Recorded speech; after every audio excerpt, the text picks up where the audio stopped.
Ina 'yan kasuwa wanda suke son za su rinka tallata product ɗinsu ko ma wane kala ne. Yau na zo muku da hanya mafi sauƙi wadda za ku yi amfani da ita domin tallata product ɗinku kuma da bidiyo. Hamma da hoto ma, an hoto ne kuke so misali ku ɗauki hoton product ɗinku sannan kuma ku ba kuma AI ya kuma ƙara inganta muku shi a background mai kyau da sauransu duk a cikin application ɗaya.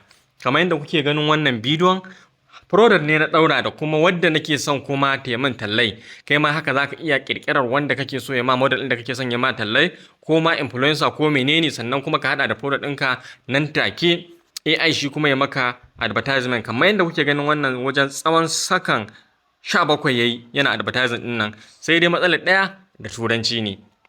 Kamar yadda kuke gani, bari in kunna muku jan da aka advertising What to expect, but the second I tried it, my skin felt so soft and kamar da gaske kuke hydrated. gani. I keep it right here on my table now because I use it every single night. My sister brought To, this back from wannan abin yana da ban sha'awa kuma zai sauƙaƙa muku ƙwarai da gaske kuma gurin tallata hajar ku ba tare da kun sha wahala ba. Ba tare da ɓata lokaci ba, ku biyo ni kai tsaye don ganin yanda za ku yi amfani da wannan application ɗin hankalin kwance, kyauta kuma ba tare da kun biya ko sisi ba. Kafin nan kuma, idan har wannan ne bidiyon ka na farko wanda ka ci karo da shi, to ka tabbata ka yi subscribing da mu saboda muna kawo irin abubuwa haka dabaru na AI daban-daban wanda za ka yi amfani da su domin ka ƙawata duk wani abu da kake so kai a social media. Ba tare da ɓata lokaci ba, za mu wuce kai tsaye in baka da application ɗin saboda mun taɓa yin bidiyo kan application ɗin. Wannan application ana kiran shi da suna Think, bari ku gani in rubuta muku shi. Tinker by Shopify. Dama da kun ji an ce Shopify, ai kun san dai gurin saide-saide ne. Shopify dama gurin shopping ne, kuma sun yi wannan application ne domin su ƙara taimaka ma masu tallata kayansu don su rinka amfani da su ma AI gurin baza capacity a duk lokacin da za su yi bayani. So ba tare da ɓata lokaci ba, za ka shigo Shopify bayan Tinker kai bayan ka download ɗin shi, pejin shi haka yake. Na yi bidiyo kwanaki yadda ake amfani da shi gurin ƙirƙirar videos kamar su BO3 da Clean AI, Seedens da sauransu. So amma kwanan nan kamar ko an musu yawa ne, dama na gaya mutane cewar dama ce wannan ai amfani da ita. In ka zo ka danna wannan type to create, yanzu in ka zo gurin bidiyo za ku ga suna rubuta generation is not available. So yau ba abin da ya kawo mu ba kenan. Abin da ya kawo mu yanzu shine tallata haja using bidiyo ko kuma ma hoto. Idan hoto ne shi ma kake so, za ka ga in ka sauko nan ƙasa za ka ga sample kala-kala. Kamar yadda kuke gani, kun gani wannan. To da zarar mun shigo nan gurin, wannan karin abin da za mu mai da hankali kan shi ne wurin da aka ce make your product shine. So kun ga ku tallata hajar ku ta inganta sosai, kuma yanda za ku zama kuma professional gurin masu tallata hajar ku.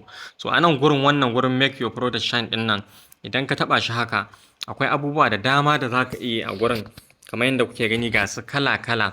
An ɓangaren bidiyo ne kun gani, saboda in misali a ce hotuna ne za ka yi amfani da su, idan ka sauko nan ƙasa bayan ka shiga make your product shine, za ka ga nan gurin ɓangaren image ne. So in dai har product ɗinka image, hotuna za ka yi ƙawata su da shi.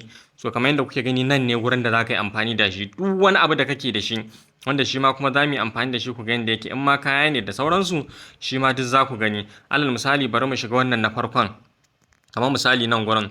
So idan ka taɓa misali wannan hoton, kamar yadda kuke gani gashi zai buɗe. So asali wannan hoton shine abin da ake tallatawa. So amma idan ka danna nan view original, za ka ga me aka bashi ya tallata. To kun ga hogelan da aka bashi, ko in ce kun ga abin nan da aka bashi nan, lifaya ko ma mecece dai, kun dai ga abin da aka ba shi AI din nan, kuma kawai sai tallata ya sa shi a jikin wannan, ya kasance ya ba da result mai kyau. So nan gurin hotuna kenan. Kamar misali, yanzu misali bari a nuna muku wannan. Kamar wannan shi ma bari ku gani. Kun ga wannan shine asalin abin da AI din ya maida hoton na tallata dan kunne ne wannan. Amma idan ka danna wannan view original, za ku ga yadda aka dauke shi. To misali, kai ne ke sai da dan kunne, ka daura shi a ƙasan tiles haka, ka dauki hoton shi haka. So kun ga ai haka kawai ka tura mai AI, kai baka daga nan baka san wata dabara da zaka iya yi ba. To so haka ka tura mai AI, shi zai kalli dan kunnen kawai ga yanda kai kamata ka saita shi. Kuna gani, kun ga haka ya kamata ka yi shi, shine zai bada inganci, ya jawo dan customer ya zo ya siya. To haka abin suke nan gurin, da gurin duk hotuna ne. So yanzu ba hotunan suka kawo mu ba, zan nuna muku yanda ne wannan bidiyon ne shi ma da AI, wanda shi kuma za mu zo nan kan ɓangaren bidiyo. Kun ga shi kuma za mu taɓa bidiyo. So nan idan ka zo gurin bidiyo, za ka ga sunan kala bidiyon kala 3 ne, kala 2 ne, sorry. Ga wannan mob bidiyo, ga kuma wannan social media ad generator, wanda misali ne kenan wanda mutum zai rike wani product ya tallata shi. Shi kuma mock video gashi nan wanda bamu taba amfani da shi ba, amma shi ma zaka yi amfani da shi. Bari in buɗe muku ga ɗaya daga ciki, kamar misali na mock ɗin kenan. In ka buɗe za ka ga yanda kun gani to shi ma wannan zai iya jan ɗan kallo shi ma ko mai siyan abu shi ma ya ce ya ga turaren ya tashi ya koma can gurin. Kun gane? To wannan guri ne fa gaskiya ne 'yan kasuwa wanda za su more shi yanda ya kamata. Kamar misali bari mu ga wannan, kun ga ɗan kallo zai tsaya ga ina wannan abin zai je. Abin ba shi ma yana da ban sha'awa. Bari mu gani wannan mai kama da irin product ɗin namu. Kun gani gashi nan ya tashi, kun gani? Wannan kenan, to ana nuna masu sample ɗin abin da zaka iya yi kenan. So shi kuma wannan ɗin wanda muka yi shine zan nuna muku a yanzu. To yanzu bari mu shiga mu generating irin bidiyon da ne ɗin wanda kuma za ku iya da product ɗinku. Kamar yadda kuke gani na shiga na danna used. Yawa, bayan ka danna used, so abin da zaka yi a nan gurin shine nan gurin da aka ga an sa maka ya yake da suna select photo of product, na abin da kake saida shi zaka ɗauko ka kawo. Nan kuma describe product, abin da product ɗin kake, abin da kake saida ko abin da kake saida kai describing ɗin me shi ya yake, domin AI ɗin ya fahimce shi sannan ya maka advertisement daidai da irin abin. Nan kuma influencer ne, zaka sa hoton wanda kake so ya rike product ɗin naka ya tallata ma shi wannan bai da wahala. Ko da AI da ka je kai generating wani kyakkyawan mace ko kuma namiji ma ne, in tallama na maza ce, kawai da ka zo ka ɗaura shi shikenan, kawai zaka wuce wurin. So a mataki na farko shine kai describing me product ɗin naka. Kamar yadda misali nan mu zamu rubuta namu me product ɗin namu, zamu gaya dalla a nan gurin. To kamar yadda kuke gani abinda nake saida misali turare ne nake saida na mai wanda ake shafawa a jiki. Saboda ka ga shine description ɗin da na bada, na faɗi me abinda nake saida. So nan gurin kuma select photo product, nan kuma product ɗin zan je in ɗauko abinda turaren da nake saida. Shi ma kuma in ka shigo nan gurin za ka gurin plus a nan gurin. Wannan duk wanda na kawo ne daga baya. So idan kuma kana so ka ɗauko shi sai ka danna gurin plus ɗin sai ka tai cikin wayarka. Bayan ka tai cikin wayarka sai ka ɗauko turaren da kake son ka tallata. Misali gashi na wanda nake so in tallata na kawo shi, kamar yadda kuke gani gashi yana uploading. So bayan yayi uploading ya sauka kamar yadda kuke gani haka. To nan kuma sai aka ce describe your influencer. So nan idan prompt zaka bada, kaga dama ka bada prompt din yadda kake son influencer wanda zai tallata ma ya kasance a rubuce kenan. Amma da kyau dai ka dauko hoto saboda ka sanya addressing din shi yake da sauransu. So ga yana je shi ma zan dauko. Idan ka taba dauko character sai ka dauko ta kawai. Idan baka taba dauko ta ba sai ka shiga cikin waya kai ma ka dauko ta. Kamar yadda kuke gani gashi na dauko wannan na saka ta. So shi ma ga yanan yayi uploading. So nan bayan yayi uploading kun ga na gama hada komai kenan. Na faɗi me product ɗina, na kawo product ɗin, sannan kuma na kawo wanda nake son ta tallata min product ɗin. Shikenan kawai abinda zan sai in ja wannan sliding ɗin kawai ya ƙure nan haka. Da kun ga na ja shi sai in saki. Za ku ji an yi ƙara cus. To kun ga yanan ya fara generating.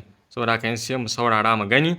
Ga yanan zai fara, sai mu dawo dan ba jira zamu ba. Zai iya ɗaukar minti 9 bai gama ba. Saboda haka ba tare ɓata lokaci ba, sai mu je mu dawo. So kamar yadda kuke gani yanzu, dama nan zaka zo inda kuke gani nan gurin, zaka dawo ka duba haka in ya gama. Kamar yadda kuke gani ga zan shiga nawa, kun gani ga nan yana yi a nan gurin. So saboda haka idan har ya gama wani lokaci in ma ka kulle shi ma, za ka ga ya sanar da kai a application daga saman wayarka, ya nuna maka notification cewa abin da kai an gama shi. Kamar yadda kuke nan duk gurare ne da ne abubuwa da dama. To yanzu shi gashi yana yi a nan wannan gurin. To za mu jira mu ga sakamakon shi, sannan sai mu nuna muku yanda ya, sannan sai kuma ku je ku kamanta. Yawwa, to yanzu sun mun notification an gama, saboda haka zan je in ga product ɗina. Gashi na shiga gurin. To da na shiga kun ga inda aka yi min nan, zan buɗe shi in ga sakamakon da aka yi min. Yawwa, yanda zan iya ga nan na buɗe shi kuna gani. Ga nan zai buɗe. Kun gani. My sister brought this back from her trip and I wasn't expecting much, but the second I put it on, I understood the hype. It smells like warm honey and sandalwood and it lasts all day without being too strong. This is my signature scent now. I'm not going back. Kawai sai kai da loading ɗin shi. Shikenan fa kawai. To duk wani product za ka iya zuwa kai ma ka tallata shi kamar haka. But the second I put it on, I understood the hype.